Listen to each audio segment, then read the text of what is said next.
เป็นยังได้ไอ้พ่อบ่าวบุญเพิ่นโทรมาบ่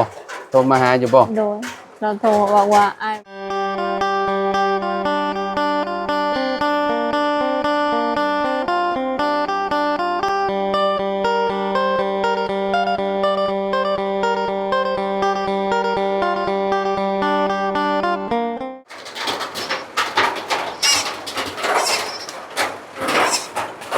พี่น้องเนาะสบายดีและสวัสดีเด้อพ่อแม่พี่น้อง FC บัสสุขุทุกคนเปิดภาพมาอยู่ที่บ้านน้องหัวพี่น้องเนาะฝนก็ตกแต่เศร้าๆพวกพี่น้องเนาะยังบ่เศร้าอยู่จนฮอดปานนี้พี่น้องเนาะบ่ายโมงเลยน้องหัวกับบ่ได้ไปทางใดเลยเราก็ได้เนาะพี่น้องเนาะตรงน้ำตรงในไว้เต็มแล้วบ่เรือนแนวใดเจ้าหากระโตงมาจักอันนี้ ฝนตกลิ้นสบายดีพูนไซลิ้นเนี่ยพี่น้องเนาะโตงไว้กินบ่ตัวนั้นกินได้อยู่ติเอาไว้เห็ดกินเอาไว้เห็ดอยู่เห็ดกินเนาะไซอยู่ได้พี่น้องเนาะน้ำฝนเนาะโอ้แห้งบ่ทางนี้น้ำเนาะไอ้ฝนก็ช่ำนี่อ่ะแต่สาวนี้ฝนตกดินลิ้นแบบนี้เนาะไปใส่ห้องบ่ได้ฝนตกแต่เสาร์ว่าสิไปคุดที่รองมื้อนี้แต่ฝนตกก็เลยบ่ได้ไปมันไหม้ก็ยากแล้วเนาะเข้าป่าเลยเนาะมันเปียกพี่น้องเนาะมันเปียกแบบนี้ก็มุดมัดแล้วพี่น้องจิรอกับควายมันก็หลบเบิดแล้วเนาะแบบมันก็บ่เห็นพี่น้องอย่าไปหาคุณจิรอบ่ได้กินจังมื้อแล้วเนาะหลายมื้อแล้ว2-3 มื้อแล้วเมนูแซ่บเด้ฮะเนาะพี่น้องแม่ไม่ใช่ซะอยู่เฮือนคือกันโดนฝนตกหมดพี่น้องเนาะมาแต่เวียงไส้กับดีแต่มีเสือกันฝนแต่บ่มีเสือกันฝนกับเปียกเบิดแหละพี่น้องเนาะตกแฮงได้อยู่เวียงไส้ได้อยู่เซโปนน่ะได้บ่ได้หยุบๆแบบนี้ได้แฮงทางข่อยน่ะถ้าตกแห้งเต็มแล้วตรงนั้นตรงจะมงแต่เช้าแต่ฝนตกแต่เช้าโอ้แต่มันก็ได้อยู่ประมาณขีดตัวนั้นเนาะขีดตัวลุ่มมาเด้นี่เนาะเนาะเป็นยังได้ไอ้พ่อบ่าวบุญเพิ่นโทรมาบ่โทรมาหาอยู่บ่โดยเราโทรบอกว่าไอ้ไปฝากข้าวให้พ่อน้องละเด้อโอ้ได้กินข้าวใหม่แล้วบัดนี้เนาะพี่น้องเนาะเพิ่นเมื่อวานนี้เนาะทางสามเคยพี่น้องเนาะมีไผเข้ามาหาเจ้าแล้วน้องมาเลยยังลุงเฮิมบ่าวบุญบ่าวไล่ยังบ่เลยเนาะสงสัยยังบ่ได้ออกมาพี่น้องเนาะนอนคนละทางได้กับข่อยเจ้านอนอยู่ฝั่งนี้ข่อยนอนอยู่ฝั่งนั้นเนาะเจ้าสินอนอยู่ภาคพี่แหละใกล้ๆชายแดนเวียดพี่ชุมบ่าวไล่บ่าวบุญเพิ่นเนาะก็ว่าอยู่ในบันดงเนี่ยบ่จักเนาะผมบ่แน่ใจปานใดพี่น้องข้อยก็ว่าสิบ่ออกมาแล้วเนาะเห็นมันซ่าๆแบบนี้แหละพี่น้องฝนก็เลยใส่เสื้อกันฝนเนาะก็บ่เปียกปานใดพี่น้องเนาะอันน่ะน้องอันบางเช้านี่เห็นกระเจ้าแชร์ลง Facebook ไฟใหม่อยู่ใกล้ๆแถวบ้านเจ้าว่าซั่นโดยอยู่โรงงานมันต้นอ้าวอยู่ใกล้ๆนี่บ่โดยเห็นบ่ไฟลุกเห็นใช่อยู่มองใดมองนี่ป้าไฟลุกแฮงจนยานโอ้มันก็มีแนวแตกอยู่บ่หรือว่าแบบมันก็บ่โอ้แนวแตกมันตุ่มก็เลยตกใจบ่พอเห็นกระเจ้าแช่ว่าพี่น้องเนาะไฟใหม่วุ่นว่าอยู่ใกล้ๆแถวบ้านน้องหัววะนี่ว่าอยู่งานมันต้นอยู่บ้านแก่งบ้านยังก็บ้านอีหยังชื่อบ้านนะบ้านน้องบ้านกระเจี๊ยบอะไรโมเมนต์เนาะบ้านกระจอยบ้านกระจอยบ้านกระจอยไปบ้านอะไรใกล้ๆกันนี่พี่น้องเพิ่นว่าเนาะก็เลยบ้านกระจอยมันก็อยู่ใกล้ๆกับบ้านน้องหัวแล้วว่าเนาะจนย่านที่ของเช้านี่น้องก็ย่านคือกันตื่นมาเบิ่งไฟลุก แห้งอะไรแต่เขามีรถหยังรถโดนระเพิ่มบ่ แม่น มันเกิดจากหยัง ก็บ่ฮู้คือกันฝนตกก็ยังไฟไหม้ เนาะไฟฟ้าลัดวงจรก็จังเนาะแม้ว่าขนาดว่าฝนตกแบบนี้ก็ยังเอาไฟบ่อยู่ดอกตกคอยซั่นนี่น่ะเป็นพวกเรือนซ่านนี่ก็คือกันเรือนใหม่เรือนต่อแบบนี้นะถ้าไฟฟ้ามันลัดวงจรมันใหม่ไวคือหยังนี่บ้านข่อยก็คือกันเรือนหลังพักใหญ่ๆเลยน้องใหญ่แฮงเรือนเราน่ะแต่ว่าสิเป็นแผ่นเป็นพวกอันน่ะเด้เพดานที่ว่าเพิ่นเอามาแอมมันเป็นแผ่นเรียบอะเด้แผ่นเรียบเจ้าฮู้บ่ว่าเวลาเขาเจ้าติดเพดานเนี่ยเขาเจ้าสิเอามาเฮ็ดแผ่นเรียบนะเอามาเฮ็ดเพดานเป็นฝ้าเป็นหยังหั่นนะแบบนั้นแหละก็จะเอาแอมเฮือนเอาแอมบัดนี้ไฟฟ้าลัดวงจรบัดข้างล่างนี่เป็นเสาดินข้างบนนี่เป็นเสาไม้เฮือน2ชั้นเด้ต่อบัดนี้ไฟฟ้าลัดวงจรแล้วก็ไหม้เบิดเหลือแต่เสาดินสี่ก็ได้เฮือนหลังใหญ่แฮงได้ไหม้แป๊บเดียวลูกวุ่นขึ้นเรียบร้อยเลยพี่น้อยเนาะเพราะว่าเฮือนเพิ่นบ่มีแนวตัดเด้บ่มีเซฟตี้คัทนะแต่ว่าไอ้โตที่ว่าเวลาไฟฟ้ามันช็อตหรือว่ามันยังตัวนั้นมันสิเซฟให้เฮาได้มันสิตัดไปเลยแต่บางคนน่ะเพิ่นบ่ได้ติดตั้งนะอยู่แถวบ้านเจ้าก็ติดตั้งอยู่บ่หมอตัดนั่น มีอยู่บ่หมอตัดมีอยู่บางเฮือนมีบางเฮือนก็มีเฮือนที่เจ้าต่อมาเรามีบ่บ่มีโย อันตรายเด้พี่น้อยเนาะต้องระวังดีๆเนาะเวลาเฮาพวกเครื่องใช้ไฟฟ้านี่มันแบบตัวได้ที่ว่ามันเบิดอายุเอามาใส่งานนี่มันจะอันตรายพี่น้อยเนาะเดี๋ยวมันจะเกิดแบบไฟช็อตเนาะเป็นพวกแนวสายชาร์จบอหรือหม้อหุงข้าวบอเก่าๆกิ่วๆแบบนี้เอามาใส่แบบโดนๆไปมันแต่ว่ามันไฟมันช็อตนะเพื่อนที่ลังน้องต่อไฟเพื่อนลุงน้องก็เคยไฟไหม้อยู่ใช่เพื่อนลุงน้องไหม้แต่โดนเป็นแนวใดแล้วแกก็บ่ฮู้กันตอนกลางคืนไหม้ตอนกลางคืนเวลา 1 โมงเดี๋ยวเจ้าของบ่ฮู้ยังเลยแม่โอ้จนในบ้านเขาไปปลุกเอาเห็นไฟลุกหมดเฮือนมันลุกแบบมันก็ควันออกมาแล้วติแม่นมุ่นหมดเลยเฮือนครัวหั่นนะบ่เหลือจนไตมาเฮือนยายแต่เขาเจ้าอันนั้นก่อนเจ้าบ้านเห็นก่อนแม่นโอ้อันตรายเนาะแม่นเนาะต้องกลางคืนนี่นะแม่นเดี๋ยวว่าคนกำลังนอนหลับนี่บ่เลยแนวใดแม่นยามหนาวนะยามเดือน1เดือน2ประมาณนั้นไม่จากขึ้นครัวลับบ่แม่นโอ้มุ่นหมดเลยเฮือนครัวมันไตอยู่เฮือนใหญ่อีกครึ่งนึงมันไตแต่เขาเจ้าดับไปก่อนเฮือนนั่นหลังนั่นบ่แม่นเฮือนใกล้เฮือนหลังนี้แล้วเฮือนหลังนั้นเฮือนหลังนั่นน่ะพี่น้องเอ้ยเนาะอันนั้นปลูกใหม่บ่ซะตัวนั้นน่ะบ่หลังเก่าหั่นแหละติโดยแต่ว่าใหม่ครึ่งนึงใหม่อยู่ครึ่งนึงแปลงเพื่อนครัวหันมุนหมดเลยโอ้พระเจ้าเฮ็ดมาบุญยังมีเนาะบุญยังมีอยู่มันบ่ได้ลามมาเฮือนหลังใหญ่พระเจ้าเห็นก่อนในบ้านเห็นก่อนแล้วก็เจ้าบ่เห็นในงานเข้าแล้วเนาะเจ้าของหันยังนอนอยู่เฉยบ่ได้ช่วงจังโมงเนาะ1 โมง1 โมงกลางคืนแม่นโอ้ช่วงที่1เนาะโอ้กำลังนอนม่วนและช่วงน่ะเนาะจนค่ะเมื่อยเลยจนเขามาเห็นว่าแบบพากันปลุกเพิ่นก็ฮู้กันน้องก็ฮู้น้องตื่นมาแล้วเห็นไฟไหม้หมดเฮือนเราปาก็น้ำสาดบ่เอาน้ำไม่ใช่น้ำบ่ได้มีซั่นน้ำคนในบ้านเขาซอยคนละคุ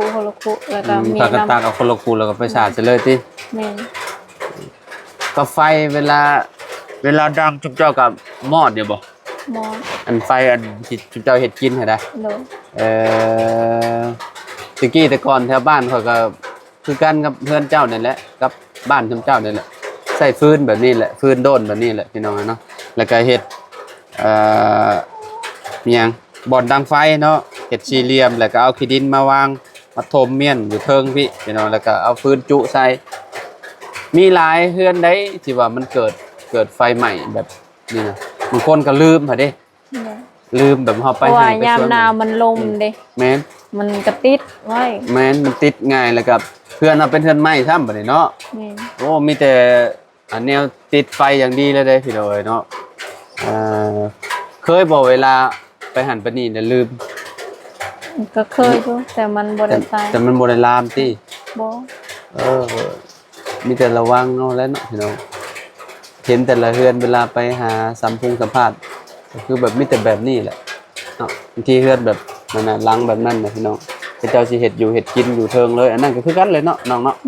เฮ็ดกินอยู่เทิงหมดเลยเนาะเพื่อนน้องหัวกันนี่แหละขี่ตะไฟเพิ่นอยู่หันเฮือนครัวเพิ่นเนาะบ้านเฮาสิฮ้องขี่ตะไฟ เออกินข้าวกับยางบ่นี่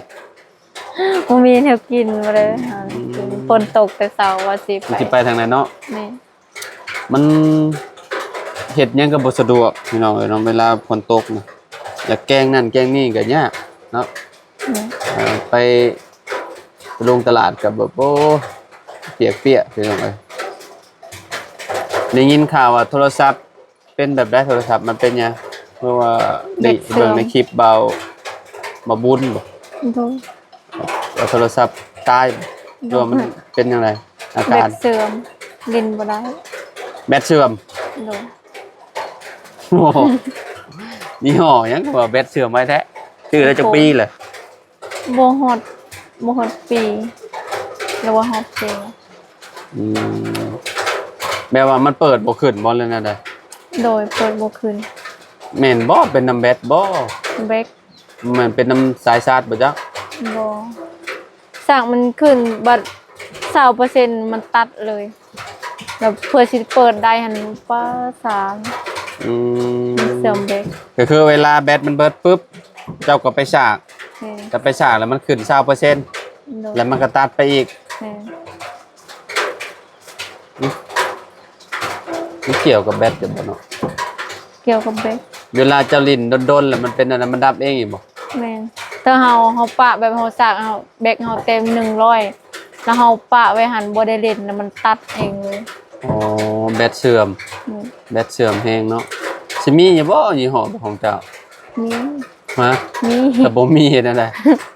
บ่มีแล้วบ่ได้เล่น บ่ได้ใช้ โอ้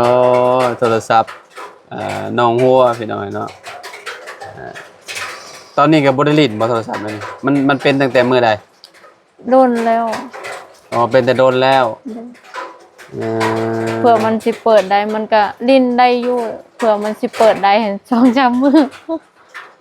บางทีก็มืดมือ อ๋อ มันดับแต่เช้าอันตอนสวยประมาณนี้เฮาเพื่อเฮาสิเปิดได้ อืม มันยาก มื้อนี้ฟังเบิ่งเนาะคันว่าซุมบาบุญจะเข้ามาเนาะได้ยินว่าไว้ว่าสิถ้าจะไปเปลี่ยนบ่หรือว่านั่นน่ะรถน้องเพิ่นก็บ่มีพี่น้องเนาะรถเจ้าไปใช้ซะน้องรถจักร บ่มีรถ อ้าวแม่นบ่ โนเวลาไปนั่นไปนี่ก็ยืมรถลุง อ๋อจะยืมรถลุงเจ้า โดน ฝั่งนั่นบ่ บ่ บ่พุ่นเทิงพุ่นเนาะรถพ่อน้องยังชื่อน้องยังนะ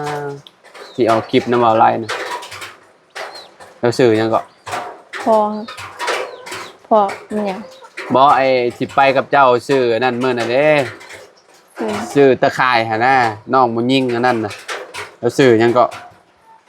เตงฮะ ชื่อน้องเต้งบ่ บ่แม่นรถเรารถลุงพอลุงที่เฮ็ดขอกไก่หั่น อ้าว เราไหม อันนี้ก็บ่พี่น้องเจ้าคือกันละว่านี่ก็ได้ พี่น้องแต่เราหันลูกนาบ้าว ลุงน่ะบ่าวอันนั้นลุง แม่นเป็นอายของแม่อีก อันนี้แม่นน้องชายของพ่อแม่นน้องชายของแม่ อ๋อน้องชายของแม่อันนั้น แม่ อันนั้นอ้ายของพ่อบ่ อายของแม่ อ้ายของแม่อีก โดดแล้วพอซื้อเตงหันละน้องชายของแม่ อืมเวลามีเวียงมีหยังก็มีแต่ยืมของเพิ่นแล้วเนาะครับถ้าแบบบ่มีเวียงหยังก็บ่ได้ไปอยู่ซื่อๆนี่เนาะอีกบ่กี่มื้อเด้อนี่เนาะน้องเจ้าก็เดินทางมาเลยเนาะ หนูก็ยังบ่ฮู้คือกัน เพราะว่าเขาเจ้ามันยังบ่ทันได้มีคนงานใหม่เด้ ตกลงสิได้มาอยู่บ่ ก็ยังบ่มีคนมาแทนเขาเจ้ายังสอบคนให้มาแทน อืม ถ้าบ่มีก็ เขาเจ้าก็บ่ได้กลับ โย ถ้าบ่มีคนมาแทน บ่ว่าลากลับจาก2-3มื้อก็บ่ได้ ก็บ่ฮู้คือกัน ต้องหาคนมาแทนก่อน แม่ เอาสมมุติว่าหาคนมาแทนบัดเราสิไปเฮ็ดอีกได้ใช่บัด ก็บ่ฮู้ เขาก็บ่เอาเลย มันก็ต้องลาก่อนแหละ แบบหัวหน้าเราว่าต้องหาคนมาแทนบางทีหัวหน้าบ่ให้เมื่อ แบบนั้นบ่ แม่เขาเจ้าขอบเมื่อแต่หัวหน้าบ่ให้เมื่อ โอ้ พอสิเมื่อ2-3มื้อเขาเจ้าบ่ให้เมื่อ เมื่อ2-3มื้อก็บ่ได้ บ่มี คะแนนเมื่อแล้วก็คือแบบเอาคนมาแทนแล้วก็คือออกเลย แม่ แบบนี้ก็มีนะพี่น้องเอ้ยเนาะเวลาถ้ามันจำเป็นเด้ซะอยู่ในบ้านเฮาแบบว่าแบบพ่อแม่บ่สบายแบบนี้นะก็บ่ให้มามันก็โยก็บ่คัก แม่ แล้ว สิได้เมื่อเลยถ้าได้เมื่อ เอางานเก่าเจ้าเป็นแนวใดนั่นนี่ งานเก่าน่ะเขาเจ้าได้คนใหม่แล้ว หมองเจ้าไปอยู่เท่าใด นี่ เออ เขาได้คนใหม่ตั้งแต่น้องออกแล้วตั้งแต่น้อง เอ้า เมื่อแล้ว มันกับ เขาออกปุ๊บแล้ว มัน เขา ออก หา ปุ๊บ คน เดี๋ยวเขาเอาคนมาใหม่เลยนี่เนาะ แม่น บ่ได้รอจักดิเนาะ บ่ เขา คือฝั่งไทยได้คะแนนว่าเฮาลามานี่เฮาก็ต้องเฮ็ดตรงเนาะสมมุติว่าลามา1อาทิตย์ซะบอกเฒ่าแก่ว่าลามา1อาทิตย์เฮาสิกลับแบบนี้นะสมมุติว่า อยู่เวียงนี่ สมมุติว่าบ่กลับก็คือว่าและกระเจ้าก็เอาคนกระเจ้าก็ต้องเฮ็ดงานกระเจ้าเด้ซะบ่มีคนเฮ็ดงานก็ไปต่อบ่ได้ล่ะ อันนี้แบบเฮามาดนเดี๋ยวเขาเจ้าอันนั้นอยากใส่นั่นใส่นี่กันเนี่ยแล้วเขาเอาคนมาแทนบัดเฮาอยากมาล่ะ คือเจ้าก็ แบบใหม่ เจ้ามาโดนแหละเด้ก็แนวมันแหละก็เจ้าก็ต้องเอาแหละ โอ้เขาได้คนตั้งแต่น้องกลับแล้ว อืม น้องออกปุ๊บมื้อนี้เขาก็เอาคนมาเลย จะเป็นจังซั่นเนาะ อืม ทั้งที่เจ้าแบบว่าเจ้าลาแม่แม่นบ่ แม่น ลาสิมาแบบมาพักผ่อน อืม แต่ว่าเฮาว่าจักสิมามื้อใดน้องก็ยังบ่ฮู้ อืม เพราะว่าน้องบ่สบายดิ ตอนนั้นเนาะ แม่นแล้วเขาเจ้าก็สอบหาผู้ใหม่เขาเจ้ายันเฮาบ่ไปอีกดิ โอ้ เพราะว่ามันโดนเขาเจ้าอยากได้ไว้ บ่คะแนนว่าเฮามาเฮาบอกว่าเฮาสิกลับก็ได้อยู่อ่า ถ้าว่าเฮาลานี่2-3มื้อเฮาสิลงไปอีกเขาเจ้าบ่หาคนใหม่แต่น้องหั่นน้องบ่สบายน้องก็รับปากบ่ได้ว่าสิมามื้อใด อืม ก็ยังบ่ ตอนนั้นเนาะ แม่น แต่น้องเจ้านี่ก็น่าสิได้อยู่มั้ง ก็ แบบว่า ยังบ่ฮู้ แบบว่าลาจากอาทิตย์หนึงแบบนี้นะสมมุติว่าเราสิกลับไปเฮ็ดบ่อนเก่าหั่นน่ะ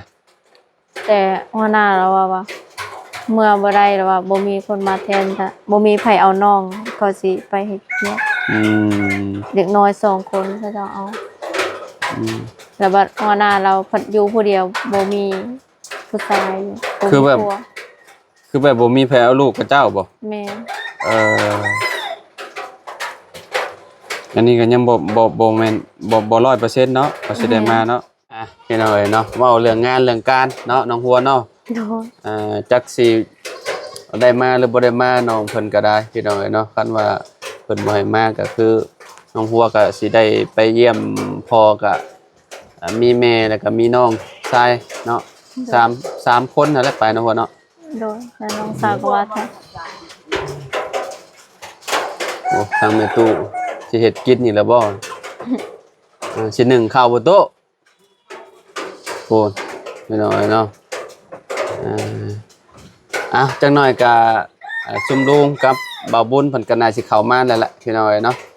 เพราะว่าฝนมันเริ่มซาแล้วแหละนี่กำลังปล่อยใกล้สิหยุดแล้วพี่น้อยเนาะโอ้ยเนาะสำเดือน6พี่น้อยเนาะน้ำก็ได้ดำนาใช้ได้เลยนี่เนาะหัวเนาะ โดน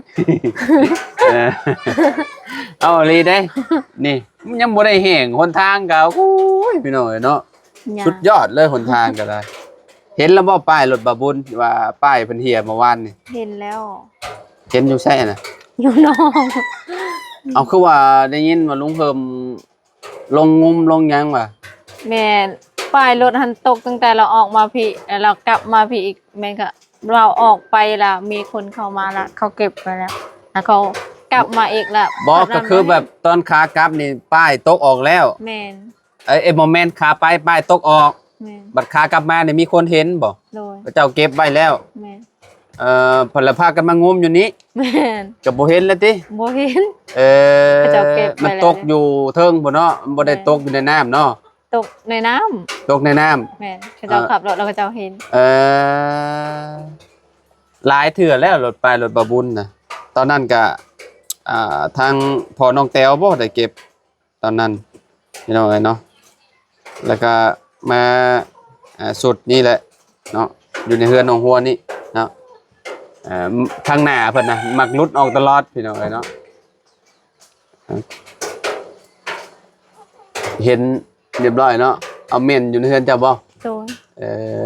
ใครแน่ซะเนาะถ้าไปเฮ็ดใหม่อีกแนมบ่เห็นอยู่พี่น้องเอ้ยเนาะก็ค่อนข้างสิแบบแพงอยู่ได้เนาะให้เขาเฮ็ดป้ายให้ใหม่ก็ได้เฮาก็สิ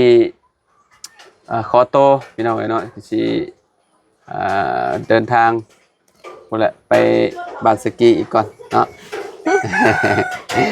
น้องหัวเนาะเจ้าฮู้จักบ่ไอ้น้องหัวไอ้เบิ่งสิให้เบิ่งโอ้ยให้น้องหัวเบิ่งน้องหัวแล้วบัดนี้โอ้ยเห็นยิ้มแล้วบัดนี้ผู้หนึงนะนี่สิให้เบิ่ง เห็นเบิ่งไผอีก นี่แหละเราเคยรู้จักกับเจ้า หัวน้องหัวใช่เลยใช่เลยเบิ่งหน่อยหนึ่งสิให้เบิ่งหน่อยหนึ่งเนาะไอ้น้องหัวจะว่าสิตกใจว่าจะเอาให้เบิ่ง เอาอันนี้แล้วเจ้าสิตกใจว่ะเจ้าว่าเจ้าก็เคยรู้จักเราบ่จักใช่เลยอินเทอร์เน็ตคือบ่มีอินเทอร์เน็ตคือเนี้ยแท้มั้ย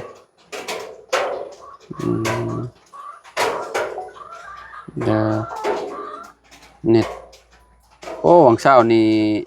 YouTube ลบพี่น้องเนาะตกใจเบิดเกือบอันนั้น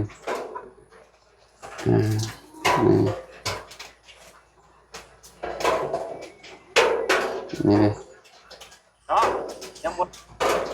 ได้อันนั้นเลยพี่น้องยังโมเย็นเลยเพราะว่ารับปิ้งจังวะ ใหม่ๆพี่น้องเนาะแรงมาประมาณ10 โมง เอ้า โหอยู่ ไทย กินโล เอ้า แซ่บๆมัน จะรู้จักกับลาวอ่ะ โหอยู่ โอ้รู้จักกับน้องเอสเชยเนาะรู้จักกันแบบไรนี่แนะนำแบบไรน้อง บ่ตั้งแต่โดนแล้วรู้จักกับเราตั้งแต่เป็นสาวพู้น ถึงแต่เจ้าเป็นสาวผู้ ตั้งแต่ยังน้อย จากปี ๆตอน15 ปี14 พ่อกับเรานี่ได้ โดยเราเคยมาเล่นอยู่บ้านน้อง เรามีผู้สาวอยู่นี้ ผู้สาวอีสาน เรามีผู้สาวอยู่บ้านนี่บ่ บ่เรามาเล่นซื่อๆมาเล่นแบบมาเล่นสาวไปทั่วนี่นะ แล้วเรามา มาเล่นอยู่เฮือนน้องที่น้องนอนนะก็มาเล่น เราเคยจีบเจ้าบ่ บ่ ฮะ บ่ บ่เคย มีแต่มาเล่นซื่อ แต่ว่ารู้จักกัน ๆเนาะ โอ้พี่น้องเอ้ยเนาะน้องเอสนี่ก็โอ้มันธรรมดาเด้อเนาะคุณจักไปเบิดเลยนี่เนาะ แบบเราไปเลินน้ำหมู่เราได้น้องก็นอนน้ำหมู่น้อง 2-3 คนแล้วเรามาเลิน ก็คือแบบเราน่ะไปจีบหมู่เจ้า บ่ได้มาจีบ ก็คือแบบใด ไปเลิน คือแบบมาลิ้นนำกันแบบทั่วไปนี่นะ แม่น รู้จักกันเนาะรู้จักกันโดนเติบซะเนาะตั้งแต่ปีโอ้หลายปีเติบรู้จักนี่เนาะ หลายปีแล้วแต่ปี2021พุ่น2022อันยังตู้ เจ้า โดยสบายดีเด้อ เอ่อไปใช้น่ะ ไปเล่น โดยโดย ฝนตกคัก พี่น้อยเนาะทางประตูเนาะเพิ่นสิออกไปบ้านนอกพุ่นแหละพี่น้อยโอ้งัวก็หากระปล่อยออกมาเนาะนี่เนาะไปใช้น้องหัวพ่อกันใหม่เนาะ โด อยู่ดีมีเฮง FC เบิดสุขุสุขคนเด้อขอบใจหลายๆที่เป็นกำลังใจให้พี่น้องเอ้ยเนาะมื้อนี้เขามาหาน้องหัวเพิ่นพี่น้องเอ้ยเนาะเบอร์จงลงเหิมกำลังเดินทางมาอยู่เนาะ อยู่คนตากินเขาวกัน บ่เป็นหยังบ่เป็นหยังเนาะพลเช้าแล้วสิออกไปแล้วอายก็ได้ บ่กินข้าวกันบ่ บ่ บ่มีแนวกินแล้วมื้อนี้ บ่เป็นหยังบ่เป็นหยังเนาะฝนตกแต่เช้าว่า ขอบใจหลายๆขอบใจหลายๆปุ๊มันเช้าแล้วก็ดีแล้วไปแล้วอายก็ได้เนาะอยู่ดีมีแฮงสบายดีเด้อ FC เนาะพี่น้องไก่ไข่อยู่บ่มื้อนี้ บ่ได้เบิ่ง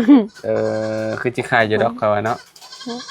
ไข่ไก่พี่น้องอันนี้เลิกไข่แล้วบ่นี่ บ่ได้ไกลแล้ว เอาย่าเลยเนาะ โนด โตใหญ่คักอันนี้ไก่นี่เนาะโอเคพี่น้องพ่อกันใหม่ขอบคุณหลายๆเด้อสบายดีพี่น้องบ่ทุกคน